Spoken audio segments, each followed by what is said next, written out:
Hello friends, WhatsApp, I am fine. আজকে আসছি pronoun নিয়ে আলোচনা করব। প্রিভিয়াস লেসনের মধ্যে আমরা নাউন নিয়ে আলোচনা করেছিলাম। পার্টস অফ স্পিচ, বাক্যের অন্তর্গত প্রত্যেকটি শব্দকে বা প্রত্যেকটা অর্থবোধক শব্দকে পার্টস অফ স্পিচ বলা হয়। পার্টস অফ স্পিচ ৮ প্রকার: noun, pronoun, adjective, verb, adverb, preposition, conjunction, interjection. এই স্টেপগুলোর মধ্যে আজকে আমরা রয়েছে প্রনাউন। প্রনাউন কাকে বলে? যে ওয়ার্ড নাউনের পরিবর্তে ব্যবহৃত হয় তাকে প্রনাউন বলা হয়। প্রনাউন ৮ প্রকার: personal pronoun, demonstrative pronoun, interrogative pronoun, relative pronoun, indefinite pronoun, distributive pronoun, reflexive pronoun, reciprocal pronoun. আমরা যাচ্ছি শুরুতেই পার্সোনাল প্রনাউন। যে প্রনাউন ব্যক্তি ও বস্তুর পরিবর্তে ব্যবহৃত হয়ে থাকে সাধারণত সেটা হচ্ছে পার্সোনাল প্রনাউন। পার্সোনাল প্রনাউনগুলোতে সেখানে সাবজেক্ট, পজেসিভ, অবজেক্ট সবই পার্সোনাল প্রনাউন। যেমন subject I, possessive my, object me. Subject you, possessive your, object you যদিও আমি লিখিনি। Subject he, possessive his, object him. She, her. Subject they, possessive their, object them. Subject it, possessive its, object it. এইভাবেই তো তার মানে হচ্ছে এগুলো সব হচ্ছে পার্সোনাল প্রনাউন, আর এগুলোর ব্যবহার আমরা জানি। ডেমনস্ট্রেটিভ প্রনাউন, যে প্রনাউন কোনো বা হচ্ছে যে ওয়ার্ড নাউনের পরিবর্তে বসে সেই নাউন বা সেই ব্যক্তি বা বস্তুকে নির্দেশ করে থাকে সেটাকেই বলা হয় ডেমনস্ট্রেটিভ প্রনাউন। যেমন this, that, this, those, so, one, ones. This কাছের একটা জিনিসকে বোঝানো হয়। দিস ইজ এ পেন, এটা একটা কলম। দ্যাট ইজ এ পেন, ওটা একটা কলম। দিস আর পেন্স, এগুলো কলম। দোজ আর পেন্স, ওগুলো কলম।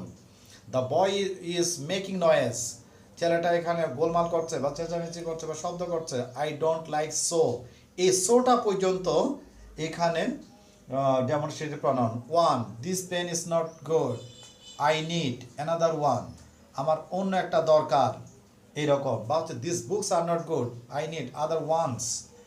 আচ্ছা, ইন্টারগেটিভ প্রনাউনে ইন্টারগেটিভ প্রনাউনগুলো কি? হু, এগুলো ইন্টারগেটিভ সেন্টেন্স তৈরি করবে। Who are coming here. তারপর হচ্ছে what does he write, what does he write. Which pen, which pen না, হুইচ ইজ দ্য বেস্ট, এরকম কথা। তারপর হচ্ছে whom, whom do you like. এইভাবেই কথাগুলো ইন্টারগেটিভ প্রনাউন হবে এবং ইন্টারগেটিভ সেন্টেন্স তৈরি করবে এগুলো সব। রিলেটিভ প্রনাউন, যে প্রনাউন নাউনের পরে বসে অন্য নাউনের সাথে বা অন্য ওয়ার্ডের বা হচ্ছে অন্য ক্লজের সাথে সম্পর্ক সৃষ্টি করে তাকে রিলেটিভ প্রনাউন বলা হয়। যেমন হচ্ছে who, what, what, whom, that, but. আমি রিলেটিভ প্রনাউন দিয়ে সেন্টেন্স মেকিংগুলো একটু পরে দেখাবো যেহেতু এটার মধ্যে একটু কাজ রয়েছে। আর অন্যগুলো এমনি জেনারেল দেখে। ইনডিফিনিট প্রনাউন, যে প্রনাউন কোনো কিছুকে নির্দিষ্ট করে না বুঝিয়ে বা নাউনের পরিবর্তে তো অবশ্যই, যে প্রনাউন কোনো ব্যক্তিকে নির্দিষ্ট করে না বুঝিয়ে বা অনির্দিষ্ট করে বোঝায় তাকে ইনডিফিনিট প্রনাউন বলে। এনিবডি, যে কেউ, এনিওয়ান, যে কেউ, সামবডি, সামওয়ান, ওয়ান, নান, এভরিবডি, এভরিওয়ান, এগুলোই। আচ্ছা, তারপর হচ্ছে ডিস্ট্রিবিউটিভ প্রনাউন। ডিস্ট্রিবিউটিভ প্রনাউন হচ্ছে দুই বা ততোধিক ব্যক্তি বা বস্তুর মধ্য থেকে প্রত্যেকে যখন আলাদা আলাদা করে বোঝায় তখন তাকে ডিস্ট্রিবিউটিভ প্রনাউন বলা হয়। যেমন each of them has got it, either of them, neither of them, এরকম। রিফ্লেক্সিভ প্রনাউন, যে প্রনাউন সাবজেক্ট এবং অবজেক্টের মধ্যে সম্পর্ক সৃষ্টি করে তাকে রিফ্লেক্সিভ প্রনাউন বলা হয়। যেমন সাবজেক্ট যদি আই থাকে তাহলে এটার অবজেক্ট হচ্ছে, এটা রিফ্লেক্সিভ প্রনাউন হচ্ছে মাইসেলফ। যদি উই থাকে সাবজেক্টের রিফ্লেক্সিভ প্রনাউন হবে সাবজেক্টের সাথে মিল করে আওয়ার সেলফ। হি থাকলে হিমসেলফ, শি থাকলে হার সেলফ, দে থাকলে দেম সেলফস, বিইএস মানে প্লুরাল, এসইএলএফ মানে সিঙ্গুলার। এই যে, তো উই থাকলে আওয়ার সেলফ, ইউ থাকলে ইউর সেলফ, ইউ দিয়ে যদি আবার সিঙ্গুলার বোঝানো হয় তখন ইউর সেলফ, এসইএলএফ। আবার হচ্ছে যদি বলে প্লুরাল বোঝাচ্ছে ইউর সেলফস, এসইএলভিইএস, এইভাবেই। রিসিপ্রোকাল প্রনাউন, যে প্রনাউন একে অন্যের মধ্যে পারস্পরিক সম্পর্ক সৃষ্টি করে তাকে রিসিপ্রোকাল প্রনাউন। রিসিপ্রোকাল মানেই পারস্পরিক। তো ইচ আদার, দুইয়ের মধ্যে, দে আর টকিং ইচ আদার তার মানে দুইজনের মধ্যে হচ্ছে। They are talking one another তার মানে দুইয়ের অধিকের মধ্যে হচ্ছে এখানে। আচ্ছা, এখানে আরেকটা কথা বলে রাখি, এগুলো রিফ্লেক্সিভ প্রনাউন, কিন্তু এগুলো যদি কখনো সাবজেক্টের পরে বসে তাহলে তখন আবার ওটার নাম হবে এমফেটিক, যদিও ওইভাবে এইট কাইন্ডসের বাইরে আলোচনা করা হয় না। যেমন I myself can do it, myself এটা হচ্ছে emphatic pronoun. He himself has done it. Himself এটা এইখানে এমফেটিক প্রনাউন, তার মানে সাবজেক্টের পর পরে যদি মাইসেলফ, হিমসেলফ, হারসেলফ, দেমসেলফ এগুলো বসে, ওই ক্ষেত্রে এই সেলফ বা সেলফগুলো এমফেটিক প্রনাউন। আবার যদি এগুলো ভার্বের পরে বসে, যেমন হি কিলড হিমসেলফ, তখন আবার হচ্ছে যেটা রিফ্লেক্সিভ প্রনাউন। আচ্ছা, এই হচ্ছে কথা। আমি এখানে রিলেটিভ প্রনাউনের বিষয়গুলো একটু দেখে দিই। রিলেটিভ প্রনাউনগুলো সবসময় কমপ্লেক্স সেন্টেন্স তৈরি করবে, কমপ্লেক্স সেন্টেন্স। আমি ক্লসের মধ্যে পরে আরও আলোচনা করব। এই রিলেটিভ প্রনাউনের যেসব ওয়ার্ডগুলো রয়েছে, আমরা এমনিতে জানি কি relative pronoun, subordinating conjunction, relative adverb, relative adverb, relative pronoun, subordinating কনজাংশনগুলো সবসময় কমপ্লেক্স সেন্টেন্স তৈরি করে, এবং কমপ্লেক্স সেন্টেন্সে সবসময় প্রিন্সিপাল ক্লজ এবং সাবঅর্ডিনেট ক্লজ থাকে। কমপ্লেক্স সেন্টেন্সে প্রিন্সিপাল ক্লজ থাকে, সাবঅর্ডিনেট ক্লজ থাকে। রিলেটিভ প্রনাউন, রিলেটিভ অ্যাডভার্ব এবং সাবঅর্ডিনেটিং কনজাংশন দিয়ে মূলত কমপ্লেক্স সেন্টেন্স গঠিত হয়। Relative pronoun, relative adverb, subordinating conjunction দিয়ে যদি বলে যে হ্যাঁ রিলেটিভ প্রনাউন তো এটা দেখলাম, রিলেটিভ অ্যাডভার্ব কোনগুলো, এগুলো পরে আলোচনা হবে যদিও। তারপরে যদি বলে ওয়েন, ওয়ার, হোয়াই, হাউ, এইসব শব্দগুলো রিলেটিভ অ্যাডভার্ব। তার মানে এইসব শব্দগুলো দিয়ে যখন আমরা সেন্টেন্স দেখবো ইন্টারগেটিভ ছাড়া, তখন বুঝবো যে এটা কমপ্লেক্স সেন্টেন্স। এবং সাবঅর্ডিনেটিং কনজাংশনের কথা যদি বলি, তাহলে since, as, because, if, unless, provided, providing that, though, although, so that, in order that, এরকম টাইপের কথাগুলো, বা বিফোর, আফটার। যদি বিফোর আফটার নিয়ে ঝামেলা, বিফোর আফটার আবার অনেক পার্টস অফ স্পিচে রয়েছে। তো এইসব শব্দগুলো থাকলে আমরা ধরে নিব যে সেটা কমপ্লেক্স সেন্টেন্স। হ্যাঁ, যদি বলে যে বিফোর আফটার বলছেন, তো বলেন সাবঅর্ডিনেটিং কোথায় আছে। হ্যাঁ, past perfect, past perfect continuous, future perfect, future perfect continuous টেন্সগুলোতে যে বিফোর আফটার ব্যবহার করা হয়েছে, ওগুলো কনজাংশন এবং সাবঅর্ডিনেটিং কনজাংশন, ওরা কমপ্লেক্স সেন্টেন্স।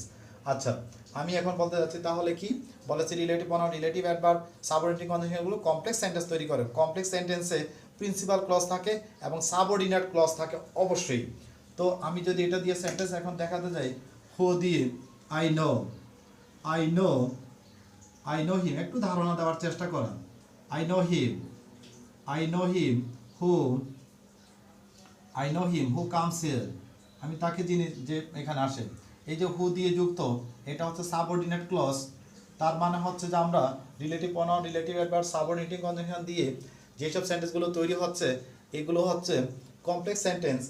এবং সাবঅর্ডিনেট এখানে কি রিলেটিভ প্রনাউন দ্বারা যুক্ত যে অংশটুকু, রিলেটিভ অ্যাডভার্ব দ্বারা যুক্ত যে অংশটুকু, সাবঅর্ডিনেটিং কনজাংশন দ্বারা যে যুক্ত অংশটুকু থাকবে, সেটা হবে সাবঅর্ডিনেট ক্লজ। যেমন he came because he needed money, because subordinating conjunction দিয়ে যুক্ত হয়েছে এবং সাবঅর্ডিনেট ক্লজ, তার মানে ওটা সাবঅর্ডিনেট ক্লজ। তো রিলেটিভ প্রনাউন যুক্ত, রিলেটিভ অ্যাডভার্ব যুক্ত, সাবঅর্ডিনেটিং কনজাংশন যুক্ত যে অংশটুকু, সেটা সাবঅর্ডিনেট ক্লজ, আর অন্যটা হচ্ছে প্রিন্সিপাল ক্লজ। যদি এগুলো ডিটেলস আরও পরে আলোচনা হবে, এটা প্রিন্সিপাল ক্লজ, এটা সাবঅর্ডিনেট ক্লজ। এইভাবেই হচ্ছে এইসব শব্দগুলো দিয়ে জয়নিংটা হবে। বা হচ্ছে the people who work hard will prosper in life. আচ্ছা, ও দিয়ে দিয়েছি। এখন বলছি যে হুইজ দিয়ে I, I bought a pen. I bought a pen which I bought a pen which was costly. আমি একটা কলম কিনেছিলাম যেটা ছিল দামি। Which was costly এটা হচ্ছে সাবঅর্ডিনেট ক্লজ, আর I bought a pen এটা হচ্ছে প্রিন্সিপাল ক্লজ। ঠিক একইভাবে আমি আর সেন্টেন্স লিখলাম না, আপনারা লিখে নিতে পারেন সেন্টেন্সগুলো আমার বলার সাথে সাথে। I know what he thinks, what he thinks হচ্ছে সাবঅর্ডিনেট ক্লজ, আই নো হচ্ছে প্রিন্সিপাল ক্লজ। তারপরে হচ্ছে যে হোম, আই হেল্প হিম, আমি তাকে চিনি। হোম ইউ হেল্প হচ্ছে subordinate clause, I know him এটা হচ্ছে প্রিন্সিপাল ক্লজ। দ্যাট দিয়ে যেমন হচ্ছে আই নো দ্যাট। আচ্ছা, এখানে এটা রিলেটিভ প্রনাউন হিসাবে কাজ করা হচ্ছে।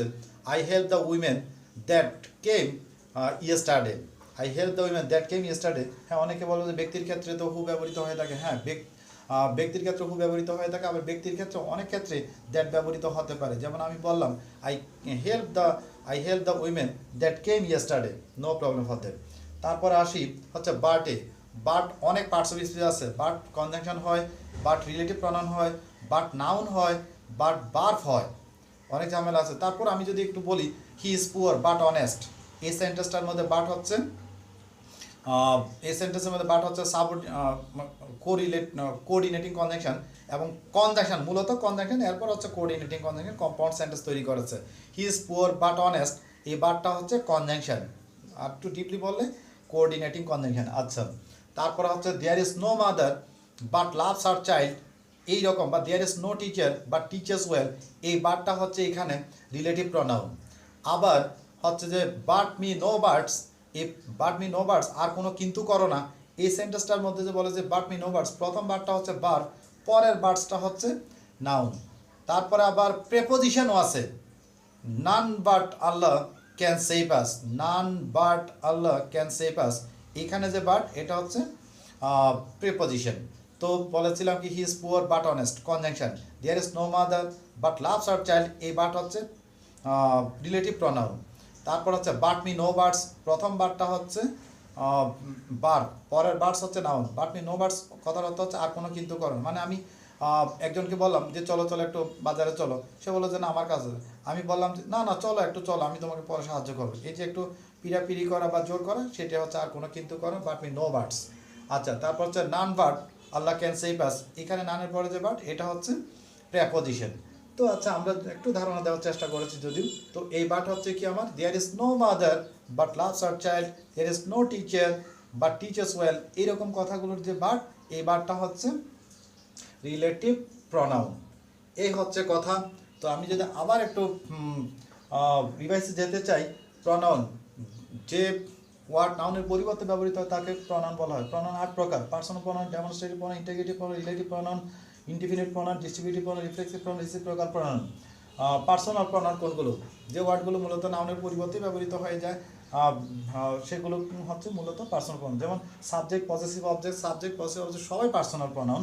ডেমনস্ট্রেটিভ প্রনাউন, যে প্রনাউন কোনো কিছুকে নির্দিষ্ট করে নির্দেশ করে তাকে ডেমনস্ট্রেটিভ প্রনাউন বলে। This, that, this, those, so, one, ones. Interrogative pronoun, যে প্রনাউনগুলো ইন্টারগেটিভ সেন্টেন্স তৈরি করে বা প্রশ্নবোধক প্রকাশ করে তাকে ইন্টারগেটিভ প্রনাউন বলে। Who is coming here, what are you doing here, which is the best, এরকম কথা, হোম ডু ইউ হেল্প। তারপর হচ্ছে রিলেটিভ প্রনাউনে, যে প্রনাউন নাউনের পরে বসে অন্য নাউন বা অন্য ওয়ার্ড বা ক্লসের সাথে সম্পর্ক সৃষ্টি করে তাকে রিলেটিভ প্রনাউন বলা হয়। এবং এগুলো ইন্টারগেটিভ সেন্টেন্সের মধ্যে হবে না, সেন্টেন্সের মাঝখানে বা শুরুতে বসলে এটা একটা অন্য নাউনের সাথে সম্পর্ক তৈরি করে বা ক্লজের সাথে। যেমন হচ্ছে I know him who comes here, একটা কমপ্লেক্স সেন্টেন্স, এবং এগুলো সবসময় কমপ্লেক্স সেন্টেন্স তৈরি করবে। এবং আমি আগেই বলেছি relative pronoun, relative adverb, subordinating conjunction যুক্ত সেন্টেন্সগুলো সব কমপ্লেক্স সেন্টেন্স। এবং এই রিলেটিভ প্রনাউন যুক্ত যে অংশটুকু, সাবঅর্ডিনেটিং কনজাংশন দ্বারা যুক্ত যে অংশটুকু থাকবে, রিলেটিভ অ্যাডভার্ব দ্বারা যুক্ত যে অংশটুকু থাকবে, সেটা হচ্ছে সাবঅর্ডিনেট ক্লজ, আর অন্যটা হচ্ছে প্রিন্সিপাল ক্লজ। আমি ক্লজের মধ্যে আরও ডিটেলস আলোচনা করব, আমার পূর্বের ইংলিশ চ্যানেলটার মধ্যে অবশ্যই ডিটেলস আলোচনা রয়েছে। আচ্ছা, তো এইভাবে কথাগুলো হবে। রিলেটিভ বলেছি, হ্যাঁ, দ্যাট, বাট, এগুলো আলোচনা হয়েছে। ইনডিফিনিট প্রনাউন, যে প্রনাউন নির্দেশ করে বা বোঝায় তাকে ইনডিফিনিট প্রনাউন বলে। এনিবডি, এনিওয়ান, এগুলো অনির্দিষ্ট প্রকাশ করবে। ডিস্ট্রিবিউটিভ প্রনাউন, সরি, যে প্রনাউন দ্বিতীয় ততোধিক ব্যক্তির মধ্যে বা বস্তুর মধ্যে প্রত্যেকটা আলাদা আলাদা করে বোঝাবে, সেগুলো distributive. Each of them, either of them, neither of them, এরকম। রিফ্লেক্সিভ প্রনাউন, যে প্রনাউন সাবজেক্টের সাথে অবজেক্টের সরাসরি সম্পর্ক সৃষ্টি করে তাকে রিফ্লেক্সিভ প্রনাউন বলা হয়। যেমন সাবজেক্ট আই হলে মাইসেলফ হবে, যেমন I can do it myself, এরকম কথাগুলো।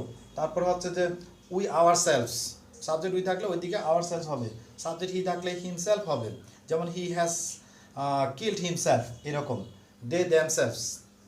আচ্ছা, তো বলেছিলাম এভাবে রিফ্লেক্সিভ প্রনাউন। কিন্তু এগুলো যদি সাবজেক্টের পরপর আসে, যেমন I my self can do it, I এর পরপরে মাই সেলফ আসে, যদি এরকম হয় তাহলে এটাকে বলতে হবে এমফ্যাটিক, EMPHATIC, যেমন they themselves can do it, he himself has done it. আচ্ছা, তারপর হচ্ছে যে রিসিপ্রোকাল প্রনাউন, যে প্রনাউন একে অপরের সাথে সম্পর্ক সৃষ্টি করে তাকে রিসিপ্রোকাল প্রনাউন বলা হয়। ইচ আদার, দুইয়ের মধ্যে দে আর টকিং, ইচ আদার তার মানে দুইজনের মধ্যে কথা হচ্ছে। ওয়ান অ্যানাদার, দুইয়ের অধিকের মধ্যে কথা হচ্ছে, they are talking with one another. তো এই হচ্ছে মোটামুটি প্রনাউন সম্পর্কে একটা ক্লিয়ার পিকচার দেওয়ার চেষ্টা করেছি। সবাই প্রথমে নোট করে নিতে হবে, তারপরে কি বলেছি এগুলো একটু নোট করে বোঝার চেষ্টা করতে হবে। আমরা যদি আন্তরিক হই তাহলে বুঝতে পারবো, খুবই গুরুত্বপূর্ণ। আমরা যদি পার্টস সম্পর্কে একটা ভালো ধারণা নিতে পারি তাহলে আমরা ইংলিশে দক্ষতা অর্জন করতে পারবো। এ ব্যাপারে কোনো সন্দেহ নেই। আগামীতে আবার নতুন ভিডিও নিয়ে আসবো, ততক্ষণ পর্যন্ত বাই বাই।